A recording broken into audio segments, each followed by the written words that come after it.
आप सभी को जय मसीह की द बाइबल पोर्शन में आपका स्वागत है। हमारा आज का वचन है पहला राजाओं की पुस्तक 10वां अध्याय वचन 14 से 29। जो सोना प्रतिवर्ष सुलेमान के पास पहुंचा करता था उसका तौल 666 किक्कार था। इसके अतिरिक्त सौदागरों से और व्यापारियों के लेन देन से और अरब देश के सब राजाओं और अपने देश के गवर्नरों से भी बहुत कुछ मिलता था। राजा सुलेमान ने सोना गढ़वाकर 200 बड़ी बड़ी ढालें बनवाई। एक एक ढाल में 600 शेकेल सोना लगा। फिर उसने सोना गढ़वाकर 300 छोटी ढालें भी बनवाई। एक एक छोटी ढाल में 3 माने सोना लगा और राजा ने उनको लबानोनी वन नामक भवन में रखवा दिया। राजा ने हाथी दांत का एक बड़ा सिंहासन भी बनवाया और उत्तम कुंदन से मढ़वाया।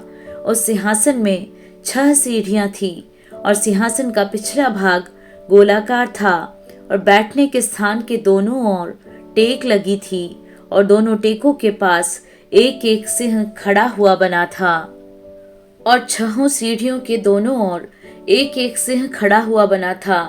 कुल 12 सिंह बने थे। किसी राज्य में ऐसा सिंहासन कभी नहीं बना। राजा सुलेमान के पीने के सब पात्र सोने के बने थे और लबानोनी वन नामक भवन के सब पात्र भी चोखे सोने के थे।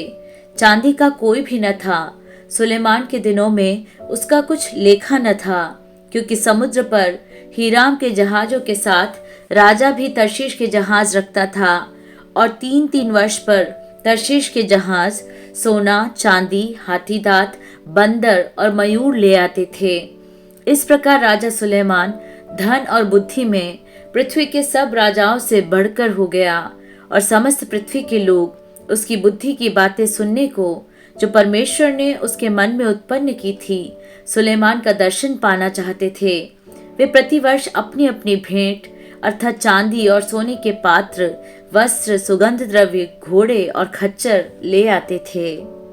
सुलेमान ने रथ और सवार इकट्ठे कर लिए।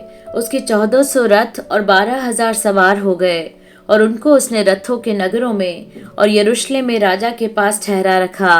और राजा ने बहुतायत के कारण यरूशलेम में चांदी को ऐसा कर दिया जैसे पत्थर और देवदारों को ऐसा जैसे नीचे के देश के गूलर।